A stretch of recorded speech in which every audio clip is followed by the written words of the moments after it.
பருவநிலை மாற்றங்கள். இது கோடை காலம். பகல் அதிகமாகவும்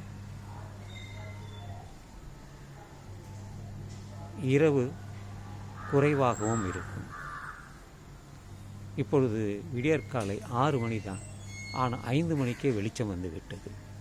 அதுபோல சூரியன் அஸ்தமனம் ஆன பிறகும் 7 மணி வரை வெளிச்சம் இருக்கிறது. இந்த மாற்றம் பருவநிலையினால் ஏற்படக்கூடியது தான். சூரியன் பூமி.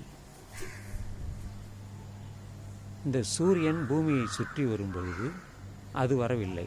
பூமி சூரியனை சுற்றி வருவது ஒரு சரியான வட்டமாக இருப்பதில்லை, ஒரு நீளாக இருக்கிறது. நமது எப்படி கண்கள் இருப்பது போல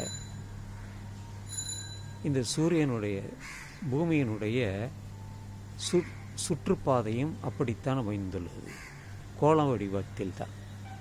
அதனால்தான் சூரியனுக்கு அருகாமையில் வரும் பொழுது நமக்கு வெப்பமாகவும் கோடை காலமாகவும் இருக்கிறது. அது விலகி போகும் பொழுது நமக்கு குளிர்காலம் ஏற்படுகிறது. 4 பருவ காலங்கள் சொல்வார்கள்: வின்டர், சம்மர், ஆட்டம், ஸ்ப்ரிங் என்று. இதெல்லாம் பருவத்தை அறிந்து கொண்டது விஞ்ஞானிகள் நமக்கு சொல்கிறார்கள். அதையும் நான் கண்கூடாகவே பார்க்கிறோம். இந்த பருவநிலை மாற்றங்களினால்தான் இந்த அமாவாசை,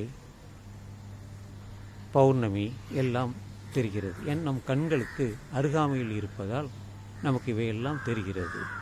எத்தனையோ சூரியன்கள், மறைந்து போன சூரியன்களும் இருக்கிறது. அதாவது ஒளிவிட முடியாத கருந்துகள்களாக, கருந்துளைகளாக இருக்கிறது. இதையெல்லாம் விஞ்ஞானிகள் சொல்வது தான். இந்த அண்ட வெளியிலே ஹப்பிள் டெலஸ்கோப் என்ற ஒரு கருவியை வைத்து அவர்கள் ஆராய்ந்து சொல்கிறார்கள்.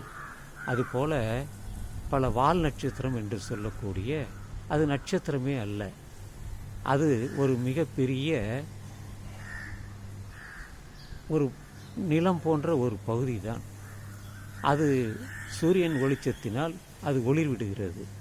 எப்படி இந்த சந்திரனுக்கு வெளிச்சம் கிடையாது, சூரியனுடைய வெளிச்சத்தை அது பிரதிபலிக்கிறது. அதுபோலத்தான் அந்த வால் நட்சத்திரம் என்பது எவ்வளோ தொலைவில் இருக்கிறது. அது பூமிக்கு அருகாமையில் வரும்பொழுது விஞ்ஞானிகள் அதை பார்த்து வருகிறது. எவ்வளவு நாட்கள் அது தொடரும் என்றெல்லாம் சொல்கிறார்கள். இதெல்லாம் விஞ்ஞானம்தான். இதை அறியாமல் தான் பலர் பலவிதமாக அவர்கள் தவறாக எல்லோருக்கும் கணிக்கிறார்கள், ஜாதகம் சொல்கிறார்கள், திசை பற்றி உனக்கு இது நல்ல திசை, கெட்ட திசை என்று எல்லாம் சொல்கிறார்கள். இதெல்லாம் முற்றிலும் தவறான விஷயங்கள் தான். விஞ்ஞானத்திற்கு பொருத்தமில்லாத, அறிவுக்கு பொருத்தமல்லாத எதையும் நாம் ஏற்கக்கூடாது. ஆராய்ந்து அறிய வேண்டும். எப்பொருள் எத்தகையதாயினும் அதனுடைய உண்மை நிலையை அறிய வேண்டும். எப்பொருள் யார் யார் வாய் கேட்பினும் அப்பொருள் மெய்ப்பொருள் காண்பது அறிவு. எப்பொருள் எத்தகையதாயினும் மெய்ப்பொருள் காண்பது அறிவு என்று திருக்குறளில் திருவள்ளுவர் சொல்லியுள்ளார். அவரை விட பெரிய ஞானி இருக்கிறதா என்றால் இல்லை. ஆனால் அவர் தமிழை ஆராய்ந்தார், மற்ற விஞ்ஞானிகள் உலகத்தையே ஆராய்ந்தார்கள். ஔவையார் கூட சொன்னார், பல விஷயங்களை சொன்னார். அதுபோல நம்ம தமிழிலே அனைத்துமே இருக்கிறது. அதையெல்லாம் நான் தான் படிக்க மறந்துவிட்டோம், ஞாபகத்தில் வைக்க மறந்துவிட்டோம். அதையெல்லாம் நாம் தெரிந்து கொண்டால் எல்லாமே நமக்கு நன்கு விளங்கும். அதனால் இந்த அறிவியல் நமக்கு ஒரு வெளிச்சத்தை தரும். எப்படி நாம் சூரியனை பார்க்கிறோமோ அது போலத்தான் இந்த கண்களிலே ஏற்படுகின்ற குறைபாடுகளை லென்ஸ் மூலமாக அவர்கள் சரிகிறார்கள். அந்த அளவுக்கு விஞ்ஞானம் வளர்ந்துள்ளது. இப்பொழுது ஒரு புதியதாக ஒரு கண்ணாடியை தயாரித்துள்ளார்கள். அது விளம்பரமாக வந்துள்ளது. அது நமக்கு கண் பார்வைக்கு தகுந்தவாறு அதை தன்னை மாற்றிக்கொள்ளும். தூரத்து பார்வை சரியாக இருக்கும், கிட்டத்து பார்வையும் சரியாக இருக்கும். எப்படி நமது சிறு வயதில் கண்கள் எப்படி பார்த்தோமே அந்த நிலை கண்களை மாற்றிவிடும் என்பதுதான். இன்று கண்ணாடி தான் நமக்கு பலருக்கும் உபயோகமாக இருக்கிறது. இந்த பார்வை குறைபாடுகளை சரி செய்கிறது.